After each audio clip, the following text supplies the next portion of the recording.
በአላህ ዘንድ እጅግ ተወዳጅ የሆነ ተግባር ነው። ሁሉም ሙስሊሞች ይፈጽሙታል። ለመስራት በጣም ቀላል ቢሆንም አጅሩ ደግሞ በጣም ብዙ ነው። ህፃናት ከልጅነታቸው ጀምሮ እንዲለማመዱ ነብዩ ሰለላሁ ዐለይሂ ወሰለም አዘዋል። ይሄ ምን እንደሆነ ታውቃላችሁ? ብሩህ ልጆች፣ ሰላት ይባላል።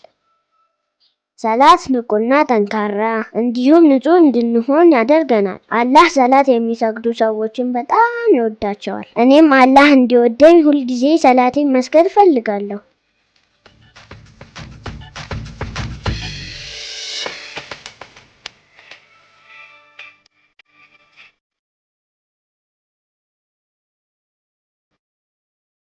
ዛሬ ማታ እናቴ በጊዜ እንድተኛ ስትነግረኝ መጫወት ፈልጌ ስለነበር እንዲሁም ነገ ትምህርት ስላሌለኝ አርፍጄ ብተኛ ችግር የለውም ብዬ ዘግይቼ ተኛው።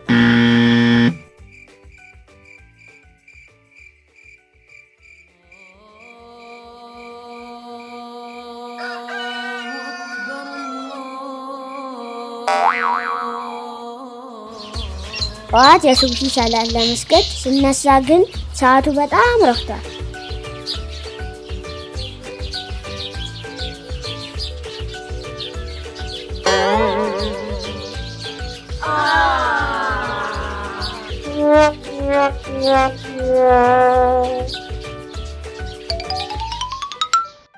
ዛሬ ከእህቴ ጋር ደስ የሚል ጨዋታ ይዘናል። አዛን ግን እያለ ነው። ቆይ በቃ የመጀመሪያውን ጨዋታ ስንጨርስ እንሰግዳለን። የዙሁር ሰላት ሳንሰግድ የአስር ሰላት ድምፅ እየሰማን ነው። በቃ ጨዋታዬን ስጨርስ እሰግዳለሁ።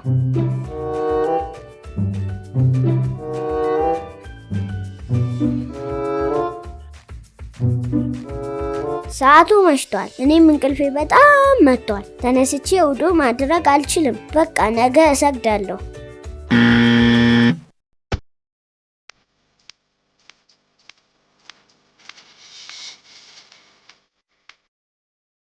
እኔ ብሩህ ልጅ ነኝ። አላህ እንዲወደኝ እፈልጋለሁ። ለዚህም ሰላቴን በአግባቡ መስገድ እንዳለብኝ አምናለሁ። ለሱብሂ ሰላት በጊዜ መነሳት ስላለብኝ በጊዜ ወደ መኝታዬ እሄዳለሁ። ከመተኛቴ በፊትም ውዱ ማድረጌንና የእንቅልፍ አስካሮችን ማለት አልረሳም። በጊዜ ብተኛ ሰይጣን እንዳይረብሸኝና ከሰላት እንዳያዘናጋኝ እጠነቀቃለሁ።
ዛሬ በጊዜ ተነስቼ ሰላቴን በመስገዴ ገና በጠዋቱ ንቁና ጠንካራ ሆኛለሁ።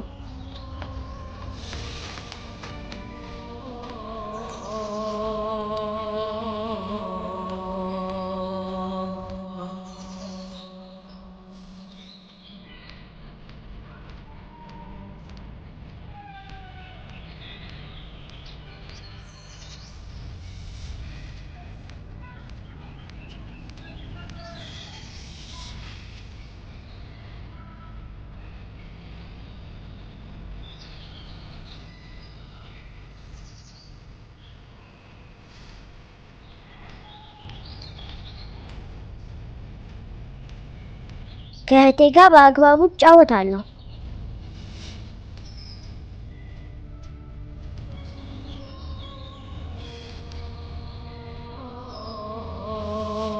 ሆኖም ግን አዛን በሰማን ሰዓት ወዲያውኑ ጨዋታችንን አቋርጠን ለሰላት እንዘጋጃለን። ምንም ነገር ከሰላት አይቀድምም። ሰላት የጀነት መግቢያ ቁልፍ መሆኗን ተምሬያለሁ።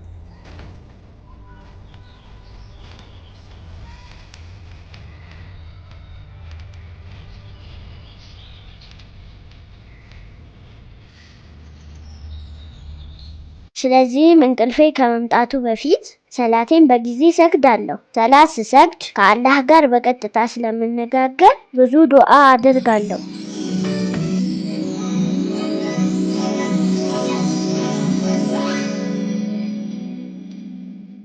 ሰላት የሚሰግድ ሰው መጥፎ ንግግር መናገር የለበትም። እኔም ሁሌም ቢሆን ጥሩ ነገርን መናገር እመርጣለሁ። መስገጃዬንም በጣም እወዳታለሁ።